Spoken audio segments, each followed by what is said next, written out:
ప్రభునందు ప్రియమైనటువంటి వాళ్ళారు, బైబిలు గ్రంథంలో విరామము లేకుండా ఆ రక్తం మొరపెడుతూనే ఉంది. క్షమించు, క్షమించు, క్షమించు, క్షమించు. దేవుని క్షమాపణ మనకు దొరికేటప్పుడే నువ్వు దేవుని దగ్గర క్షమాపణ అందుకోవటానికి నువ్వు సిద్ధపడిన ఒక వ్యక్తివిగా నీవు ఉండాలి. ప్రభునందు ప్రియమైన వాళ్ళ 7 అన్న సంపూర్ణ స్త్రీలు అనే సంఘాలు ఈ రోజున దేవుని యొక్క దృష్టిలో ఒక విలువైనటువంటి జీవితము జీవించే విధానం ఎక్కడ కానీ కనిపించలేదు. ఈరోజు నువ్వు అర్థం చేసుకోవాలి.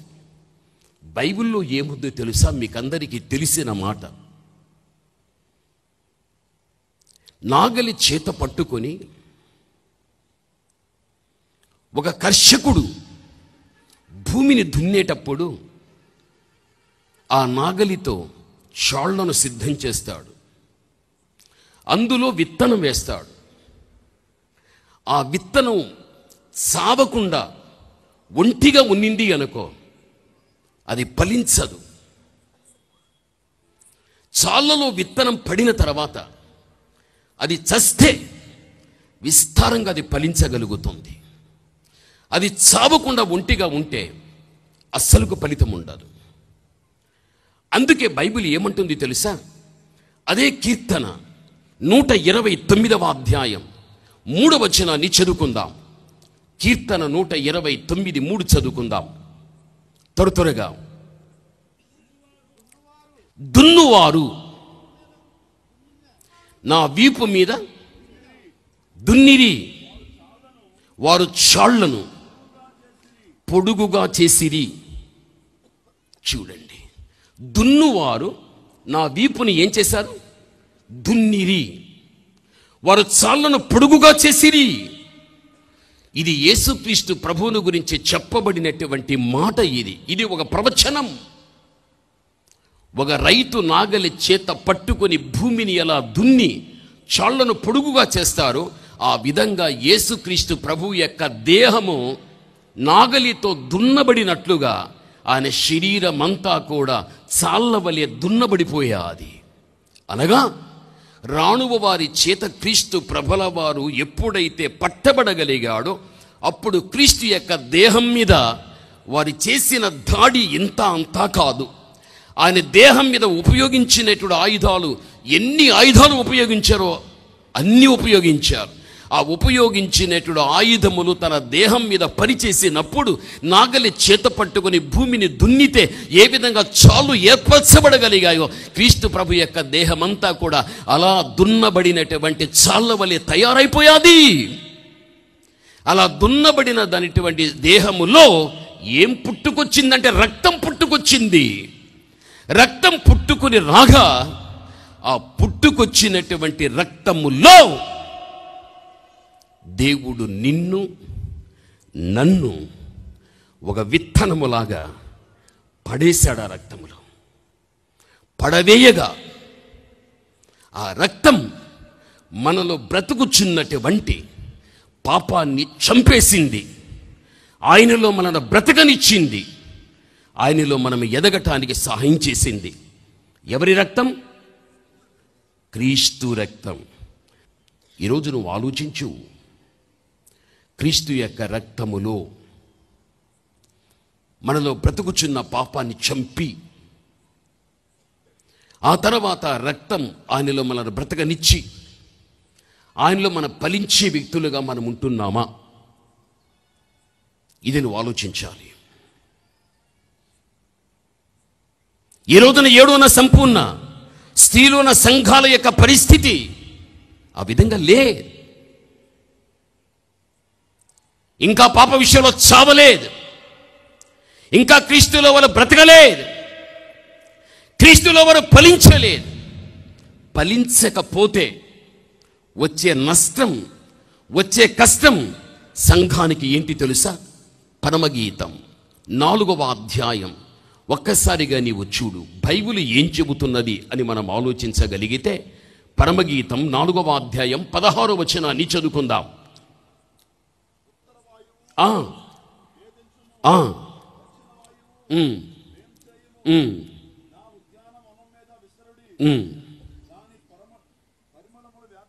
చెయ్యుడి, ఈ మాట వినాలి. నా ప్రియుడు తన ఉద్యానవనమునకు వేంచేయునుగాక.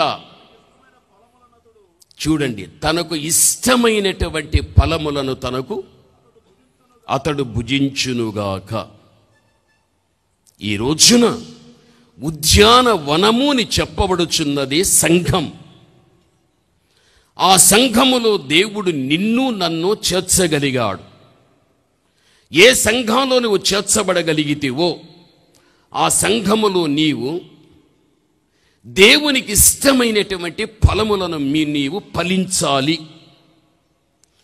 సంఘ వ్యవస్థలో ఎప్పుడైతే దేవునికి ఇష్టమైనటువంటి ఫలము నీలో ఉంటుందో ఆ సంఘం కోసమే వస్తాడు. ఫలించిన వారిని క్రీస్తు తనతో పాటు తీసుకువెళ్ళగలుగుతాడు. ఒకవేళ సంఘము ఫలించకపోతే సంఘము దగ్గరికి రాడు. సంఘము కూడా క్రీస్తుని ఎదుర్కోదు. సంఘము ఇక్కడే విడిచిపెట్టబడడం అనేది జరుగుతుంది.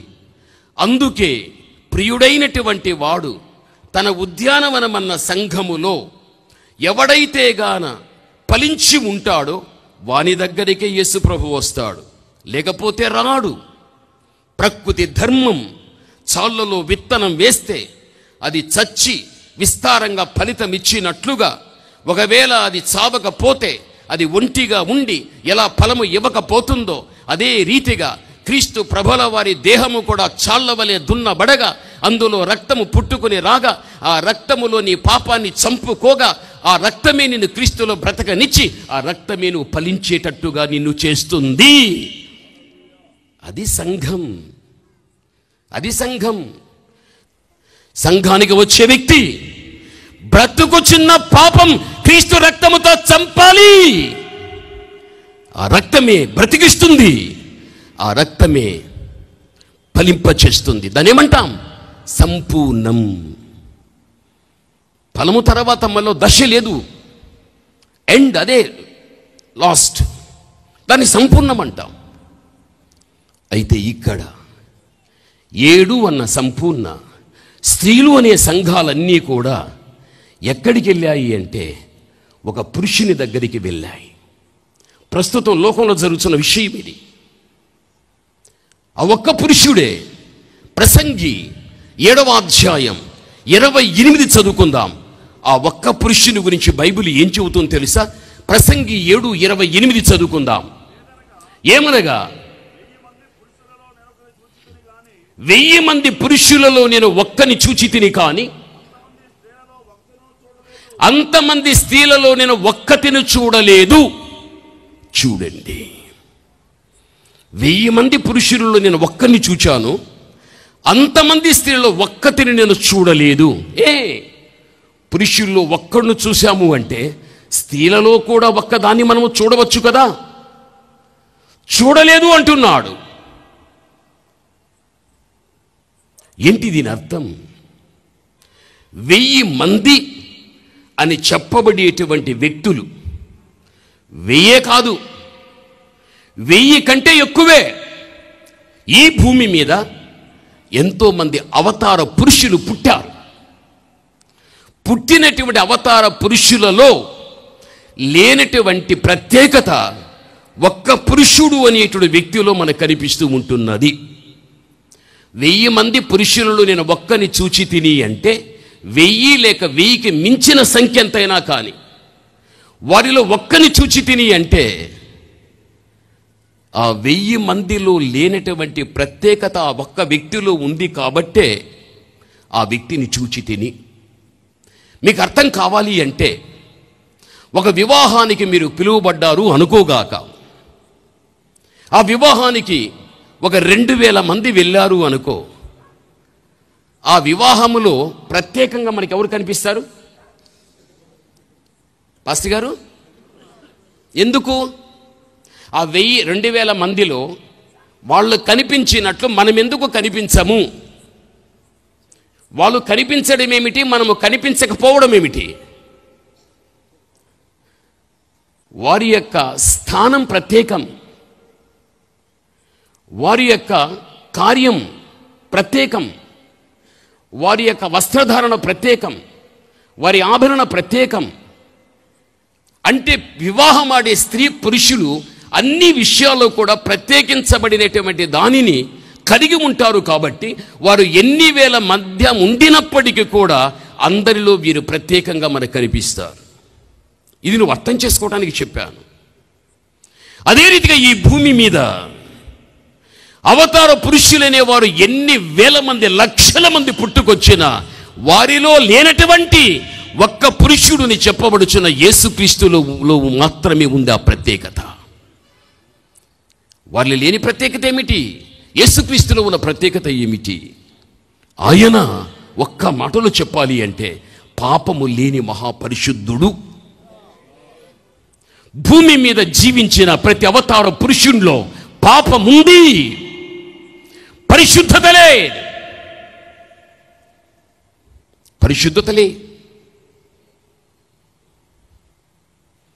మనిషిని పరిశుద్ధిని చేయటానికి ఈ రోజు వరకు కూడా యేసుక్రీస్తు రక్తం ఉంది. భూమి మీద క్రీస్తు రక్తం ఉంది, పరిశుద్ధులు లేరు. పరలోకములో రక్తము లేదు, పరిశుద్ధులు ఉన్నారు. పరలో రక్తం ఉందా? పరలోకంలో రక్తం లేదు, అయినా అక్కడ ఎవరున్నారు? పరిశుద్ధులు ఉన్నారు. భూమి మీద ఏముంది? రక్తం ఉంది, అయినా కూడా ఇక్కడ ఎవరు లేరు? పరిశుద్ధులే. అంటే క్రీస్తు యొక్క రక్తాన్ని ఖర్చు చేసుకోలేదు. మీరు చూడండి ఒక మాట, మొట్టమొదటి యోహానుకు రాసిన పత్రిక 5వ అధ్యాయం 6వ వచనాన్ని ఒకసారి చూడండి. మొదటి యోహానుకు రాసినటువంటి పత్రిక, నీళ్ళ ద్వారాను రక్తము ద్వారాను వచ్చినవాడు ఈయనే. చూడండి, యేసుక్రీస్తే. యేసుక్రీస్తు లోకానికి దేని ద్వారా వచ్చాడు? రక్తము ద్వారా ఆయన వచ్చాడు. ఆయన రక్తాన్ని తీసుకొని వచ్చాడు లోకానికి. ఎందుకు అంటే మానవ శరీర ఆత్మల కంటుకున్న మాలిన్యాన్ని కడిగేది క్రీస్తు రక్తం ఒక్కటే. అందుకే నేను పరలోకాన్ని విడిచిపెట్టి భూమి మీదకి వచ్చేటప్పుడు నేను రక్తముతో వచ్చాను, రక్తాన్ని తీసుకొని వచ్చాను. అది నా రక్తమే. నా రక్తం ప్రతి మానవుని మాలిన్యాన్ని కడిగి, నా రక్తం ప్రతి వ్యక్తిని శుద్ధిని చేస్తుంది. అందుకే నేను రక్తముతో వచ్చి తిని అన్నాడు. ఆ రక్తం ఆ రోజుతోనే అంతం కాలేదు. ఆ రక్తాన్ని ఈ భూమి బట్టబయలు చేసేసాది. రక్తం ఎక్కడ కానీ భూమి తాగలేదు. అయితే ఆ రక్తాన్ని ఒక పాపిగా నా రక్తాన్ని ఖర్చు చేసుకుంటే తప్పనిసరిగా వాని పాపం పోతుంది, వాడు పరిశుద్ధుడవుతాడు. అందుకే బైబిల్ చెబుతూ ఉన్నది, 7 అన్న సంపూర్ణ స్త్రీలు అనే సంఘాలు ఒక్క పురుషుడు అనే క్రీస్తు దగ్గరికి వెళ్ళిపోయి వారు చెప్పేటువంటి మాటలు, మా అన్నం మేమే తింటాం అంటే నీ అన్నము మాకొద్దు నీ అర్థం. ప్రభునందు ప్రియమైనటువంటి వాళ్ళారు, ఆ ఒక్క పురుషుడు అని చెప్పబడి యేసుక్రీస్తు ప్రభువుకు మనము ఏం కావాలి అంటే, పరిశుద్ధుడైన పౌలు ఒక మాట చెప్పాడు. 2వ కొరింథీయులకు రాసిన పత్రిక 11వ అధ్యాయం 2వ వచనాన్ని మనము చూడగలిగినట్లయితే, దేవాసక్తితో నీ ఎడల ఆసక్తి కలిగి ఉన్నాను. ఎందుకనగా పవిత్రులైన కన్యకనుగా ఒకే ఒక పురుషునికి అనగా క్రీస్తునకు సమర్పింపవలెనని మిమ్మును ప్రధానము చేసి తిని గాని, సర్పం తన యుక్తి చేత కుయుక్తి చేత అవ్వను మోసపరిచినట్లు మీ మనస్సులు చెరుపబడి క్రీస్తు ఎడలనున్న సరళత నుండి, పవిత్రత నుండి ఎట్లయినను తొలగిపోవునేమోనని ఈ మాట కోసం మనం ఇదంతా చదవాల్సి వచ్చింది. భయపడుచున్నాను. ఎవరు భయపడుతున్నారు ఇక్కడ పాస్టర్ గారు? పౌలు. ఇది కొరింథీ సంఘానికి రాశాడు. నేను భయపడుతున్నాను అంటున్నాడు. ఎందుకు భయపడుతున్నాడు తెలుసా? కొరింథీ సంఘములో చక్కని సందేశం చాలా కాలం పౌలు ఇచ్చాడు. పౌలు ఇచ్చిన సందేశంతో ప్రతి ఒక్కరు కూడా ఒకే పురుషుడు అని చెప్పబడుచున్న యేసుక్రీస్తు ప్రభుల వారికి వారిని ప్రదానం చేసేశాడు. ప్రదానం చేశాడు అంటే ఇంకా దేవునికి సొంతం, ఇంకెవరికి అధికారం అనేది లేదు. వివాహానికి ముందు ప్రధాన కార్యం జరుగుతుంది. ఆ ప్రధాన కార్యములో ఆ స్త్రీని, ఆ పురుషునికి ప్రధాన కార్యం జరిగిపోతే ఇంకా ఈమె ఆ యొక్క వ్యక్తికి సొంతది. ఇంకెవరైనా కానీ ఆ అమ్మాయిని కావాలని కోరుకోవటానికి వచ్చినా అమ్మాయికి ప్రధానమైపోయాది ఫలానా వ్యక్తితో. ఆ వ్యక్తికి ఆమె సొంతమైపోయాది, ఆమె అతనికి ఆమె సొంతమైపోయాది. అంటే ఆ విషయం తెలిస్తే గాన ఇంకెవ్వరు కానీ ఆమె జోలికి వెళ్ళరు, ఆమెను అడగరు, ఆమెను గురించి యోచించరు. ఇది ప్రకృతిలో జరుగుతున్న ధర్మం. అది పరిశుద్ధుడైన పౌలు ఒక్క పురుషుడిని చెప్పబడుచున్న యేసుక్రీస్తు ప్రభుల వారికి ఉన్నటువంటి పరిశుద్ధతకు ఒక సమమైనటువంటి పరిశుద్ధతలోనికి కొరింథీ సంఘములో ఉన్న వ్యక్తులు తీసుకుని వచ్చేశాడు. ఎన్నో బలహీనతలు వాళ్ళు ఉంటున్నాయి. అయితే పౌలు సంపూర్ణమైనటువంటి ఆత్మ సందేశాలు ఇచ్చి ఇచ్చి ఇచ్చి ఇచ్చి ఆ సందేశాలతో వారందరినీ కూడా ఒక కన్యకలాగా తయారు చేసి, అంటే ఒక పరిశుద్ధులుగా తయారు చేసి దేవునికి ఉన్న పరిశుద్ధతకు సమమైన పరిశుద్ధతలోనికి మిమ్మల్ని తీసుకుని వచ్చి ఆ ఒక్క పురుషుడిని క్రీస్తుకు నేను మిమ్మల్ని ప్రదానం చేసేసాను. చూడండి ప్రభుందు ప్రియమైన వారు, ఆ ఒక్క పురుషుడే బైబిల్లో మనం చూచినట్లుగా యేసుక్రీస్తు ప్రభుల వారు. నీవు ఆయనకు ప్రదానం చేయబడాలి, నీవు ఆయనకు సొత్తైపోవాలి. పౌలు ఆ విధంగానే చేశాడు. అయినా భయం భయం భయం. ఎక్కడైనా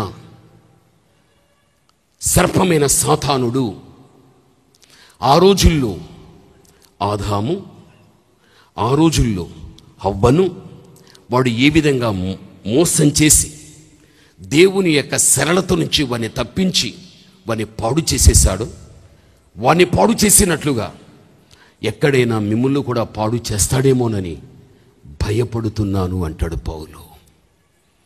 ప్రభునందు ప్రియమైనటువంటి వాళ్ళారా, ఒక దైవ సేవకులమైన మనం ఎప్పుడు భయపడుతూ బ్రతకాలి. మీ వాక్య సందేశంతో మీరందరినీ కూడా ఒకే పురుషుడైన క్రీస్తు ప్రభుల వారికి సంఘాన్ని మీరు ప్రదానం చేసేశారు. ఆయన సొత్తుగా మీరు చేశారు. ప్రతి ఒక్కరిని కూడా ఆయన చేతికి మీరు అప్పగించేశారు. అప్పగించాం చాలు ఇంతవరకు అని మనం సరిపెట్టుకునే వ్యక్తులుగా కాకుండా తిరిగి ఏ దేవునికైతే సంఘంలో ఉన్న బిడ్డలను మనం ప్రదానం చేసేసామో అలా ప్రధానమై దేవుని సొత్తు అయిపోయిన బిడ్డలను ఎక్కడైనా సాతానుడు మళ్ళీ వచ్చి వారిని శోధించి దేవుని వేరు చేస్తాడేమనే భయం సేవకులుగా మనలో ఉంటే, భయం ఉంటే మెలకువ కలిగి ఆ ఆత్మలను అపవాది వశం కాకుండా దేవుని వశములోనే వారిని పెట్టడానికి అవకాశం ఉంటుంది. ఒకవేళ బ్రతికిన కాలంలో యేసు వస్తే తనకు ప్రదానము చేయబడిన వ్యక్తులను దేవుడు పరిణయమాడుతాడు, వివాహమాడుతాడు, పరలోకమని ఇంటికి తీసుకెళ్ళిపోతాడు. ఎంత గొప్ప ధన్యత కదా అది. ఇక్కడ కూర్చున్న మీరందరూ కూడా ఒక్క పురుషుడైన క్రీస్తు ప్రభువుకు మీరు ప్రధానము చేయబడిన వ్యక్తులు. మీరందరూ ఆయన సొత్తు. మీరు ఆయన వశములోనే పెరగాలి. దేవుని నుండి ఆదాము అవ్వను ఏ విధంగా వేరు చేశాడో సాతానుడు, వాడి లోకములో ఉంటున్నాడు.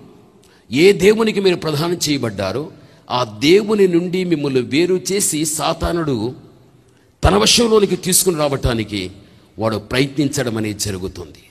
దానికి ఎక్కడ కానీ విశ్వాసులముని చెప్పబడేటువంటి మీరు అవకాశాన్ని ఇవ్వకుండా ఏ విశ్వాసులైన వ్యక్తులను సేవకులైన మీకు ఇవ్వగలిగాడు. సేవకులుగా మీరు కూడా అటువంటిది జరగకుండా ఉండునట్లు వారిని మీరు కూడా కాపాడుకునేటువంటి వ్యక్తులుగా ఉండాలి అని బైబిల్ చెబుతూ ఉంది. బైబిల్లో నువ్వు చూడు, ఎఫెసీ 2:2లో ఏముంది తెలుసా? సాతాను యొక్క వశం ఎవరైపోతారో తెలుసా? దేవుని వశములో నుండి సాతాను వశంలోనికి ఎవరు వెళ్ళిపోతారు? ఎఫెసీ 2:2 చదువుకుందాం, త్వరగా చదువుకుందాం.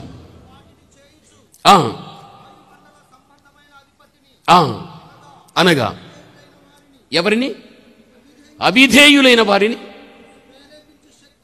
చూడండి, ఇప్పుడు ప్రేరేపించు శక్తికి, అధిపతిని అనుసరించి.